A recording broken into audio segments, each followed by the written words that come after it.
Hello, hello. All right, we are looking live on YouTube, which is great. Facebook always eludes me when I'm trying to do this all at the same time. Let's see, are we live on Facebook? It always shows me the video like I look like I'm live, but then let's see.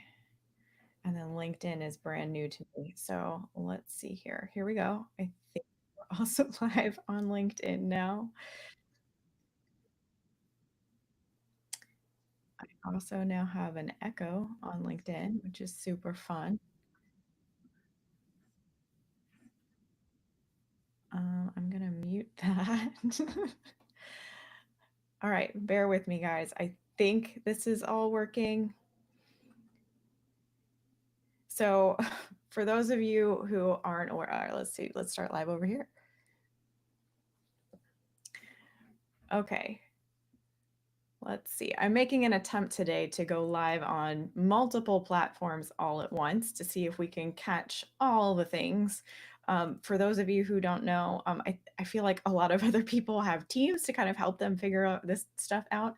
I use an app called Riverside FM to do our podcast recordings, which my amazing podcasting production team like grabs, and then they're able to help me edit and get everything ready to go. And it also has this live streaming capability. So some of you might have heard of like StreamYard, or there are some other options out there. But Riverside does have an option to allow me to go live simultaneously on LinkedIn, YouTube, and Facebook. And I've tried it a few different times just with YouTube and Facebook. And for some reason, oh, here, go live. I don't know, with Facebook, there's like this button that says go live, and I can't click it. Complete post details. Let's see here.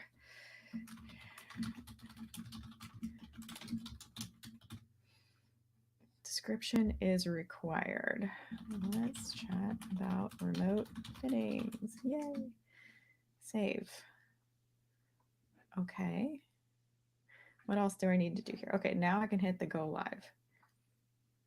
Okay, so, and then for those of you who don't know, over here on Instagram, Instagram doesn't allow you to live stream through some of these apps. So you have to do that actually physically on Instagram. So that's why you're over here. I'm looking at technically two different cameras. I've got the one camera with Riverside FM going on in front of me, and then I've got Instagram over here on my little ring light tripod. And so what I'm going to try to do is be live on all four platforms. If I'm not looking directly at the camera that you are looking at, I apologize. We're just trying to see if this works. I would love to get your feedback. If you have comments and you're watching and you think that this is insane, or you think that I'm doing a really shitty job, feel free to let me know. Again, this is just all my biggest attempt at trying to do the things. So, okay.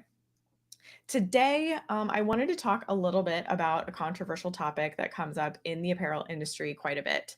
So, as an apparel consulting agency at Unmarked Street and the Business of Apparel, we we really emphasize the fact that we are experts in doing what we do. And if you are going to hire our team when we come in, there's should be, or we hope that there is, an implicit level of trust that you then have in us, because we've been doing what we've been doing for over 20 years in the corporate apparel industry. We are absolutely bringing a level of expertise, like director level job roles, into your company when we come in. And so the trust that we're hoping that we bring by having that level of expertise is what allows us to kind of push for remote fittings and being able to work from wherever we're located around the globe. And so our team at Unmarked Street, we're based in several different areas. We're in Wisconsin, we're in Michigan, we're in California, we're in Colorado. I think that's it for now. And by being in all of these different locations, what I was able to do at Unmarked Street was really hire the best. So when I went out and I was looking for people to hire for the company to come in as other developers to help support me, or as uh, customer growth representatives.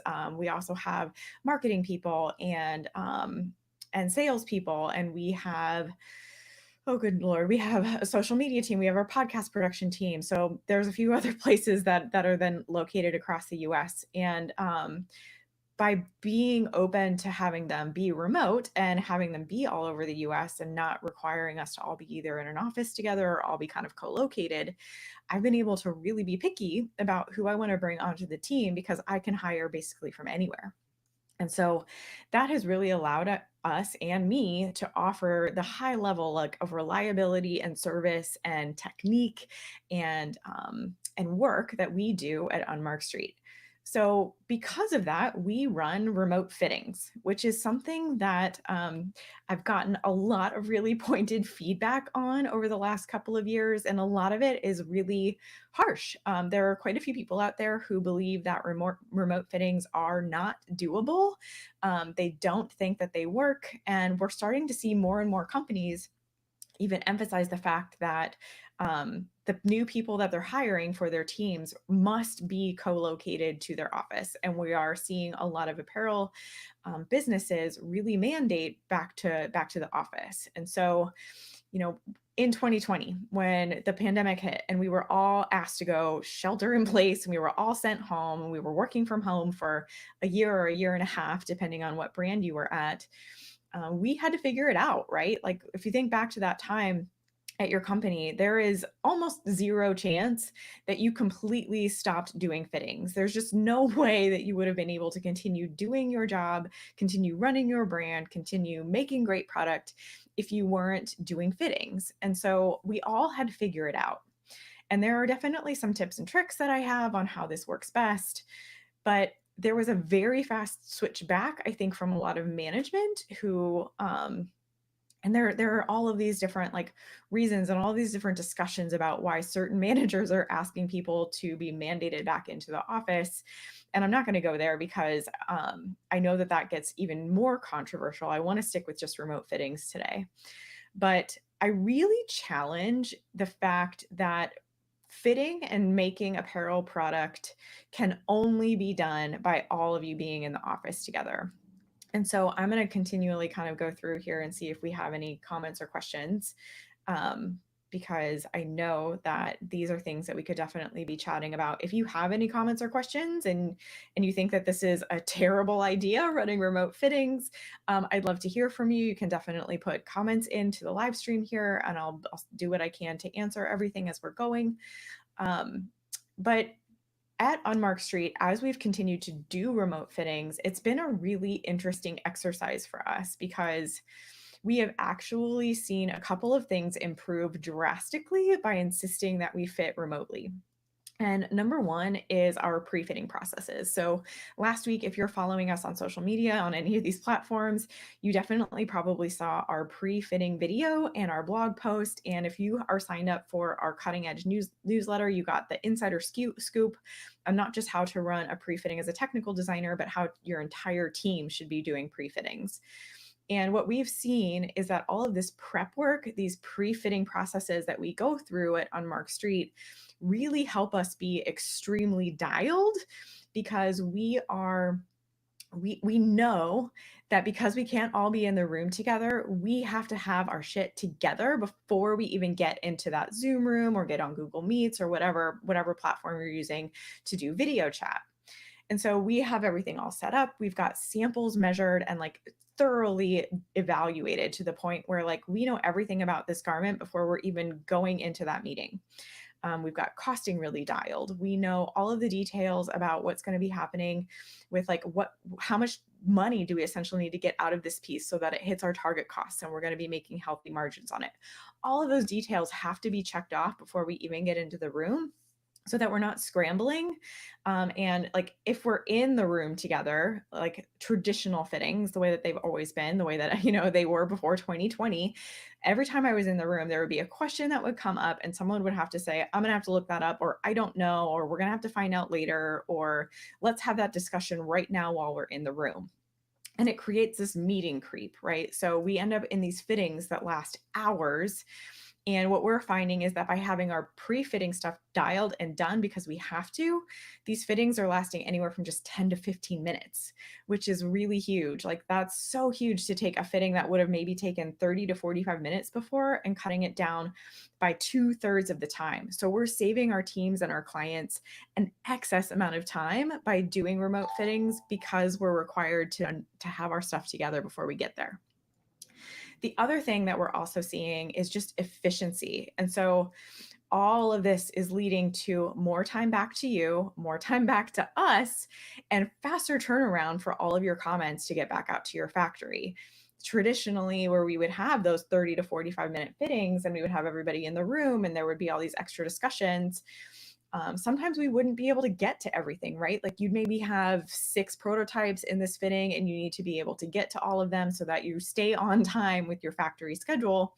But because the fittings took so long and we allowed all these extra discussions to happen, we ended up only being able to fit maybe 3 or 4 of those garments. And so the other 2 got pushed to a later date.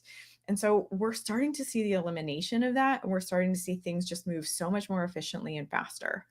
So I'd love to hear your thoughts on what you think about remote fittings or working from home, or not allowing people to be where they are, requiring them to come back into the office with you, because I'm seeing this huge shift in the apparel industry to try to go back to the old ways. And I really challenge you to question whether you're able to hire the top talent, whether you're able to really trust that you have the best person in the room to do the job that you need them to do, or are you just hiring somebody who's willing to relocate? And while I understand the importance of being together and building relationships, and I know that that's the hardest part of everybody working remotely, I will say that there are also amazing ways to be a leader and to promote team building and to promote relationship building while you're also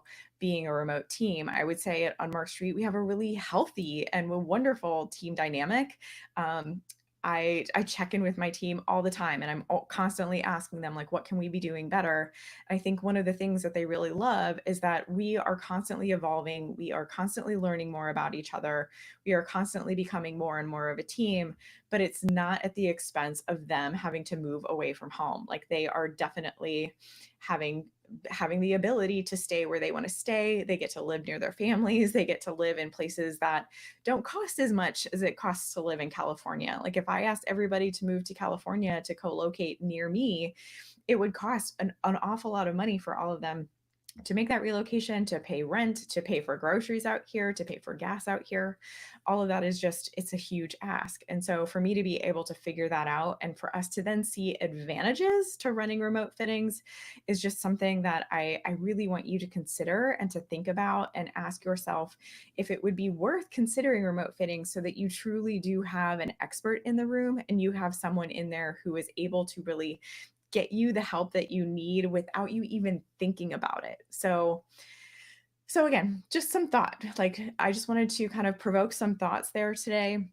Again, I just want to reiterate, if you are not on the Cutting Edge Leadership and Apparel Development weekly newsletter, we are taking all of the subjects that we're talking about every single week in our social media, and we are really expanding on that.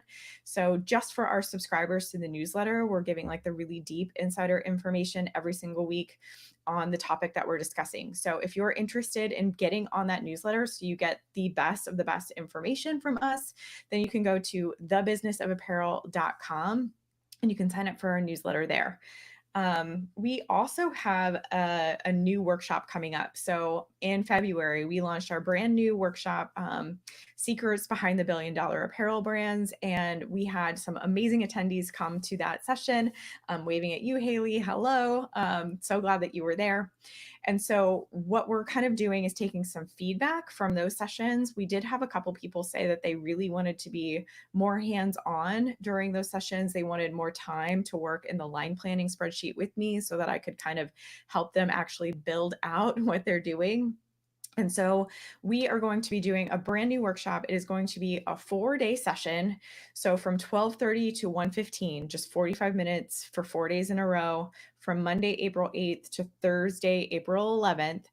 We're going to be hosting a new workshop called From Benchwarmer to MVP, Build Your Winning Product Line Plan. And so we are going to be actually working inside the spreadsheet not every single day, but on days 3 and 4. Days 1 and 2 are basically going to be prepping you to work in that line sheet. So day 1, we're going to talk all about target customer. We're going to help you either redefine or define your target customer so that you know exactly who it is that you're making a product for. Day 2, we're going to talk a lot about competitor research and essentially prep you to do a little bit of homework. So on day 2, there will be a little bit of homework. We're going to be asking you to go out and kind of research your competitors to see like what are they pricing their garments for, what kind of details and descriptions are on their products so that you can kind of make sure that you're aligning against your competitors out there so that when you set your target retail prices in your line sheet on day 3 and 4, you know that you're aligned with what the market is doing. So that's the plan for April. And then the secrets workshop that we did in February, we're kind of trying to figure out how to pivot that into something a little bit different. We're going to try to take it from 90 minutes just to 60 minutes or maybe even shorter if we can.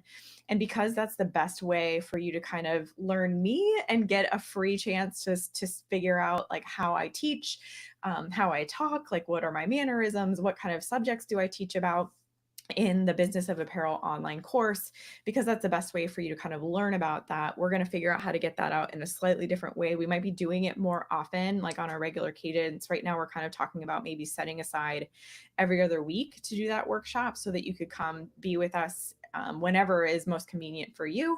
And then the other weeks, the kind of opposite weeks, we're considering hosting like a Q&A session that you could then come to, probably a much shorter session, probably just 30 minutes for Q&A. And so if you had any questions before purchasing the course, you could go ahead and come to any of those sessions and explore before you make your purchase. So that's kind of where that's shifting. If you're at thebusinessofapparel.com and you're on our page where you're actually looking at the free workshop and it's asking you to sign up for a wait list, know that the April version is actually going to be the Benchwarmer to MVP workshop while we kind of figure out what's going on with the Secrets workshop. So there are a ton of moving parts going on right now at Unmarked Street and the Business of Apparel. Even just like this live, like me trying to figure out how the heck to do all of this. We'll see at the end if I actually hit all the right buttons and I went live on all of the right platforms. But we're trying the best that we can to get all of this information out in so many different ways. So if there's anything that we can do for you, if there's any information that you want to know, or if there's anything that I can specifically teach on, touch on, do a live stream on, please let me know. I'm more than happy to give you the information that you need and want. Anything about the apparel industry, anything about starting your own business, anything about being a solo entrepreneur or a small business owner. As much as I like to stay in the fashion and apparel space, I do have some advice there because I've been doing it myself. So if there's anything that I can help you with on that side too, please just let me know. And yeah, today is Monday. I hope you all have an amazing week ahead. And for those of you here on live, I look forward to seeing you later this week and we will talk soon. Okay, now I'm going to hit the stop button. We'll see what happens. Thanks. Have a good day.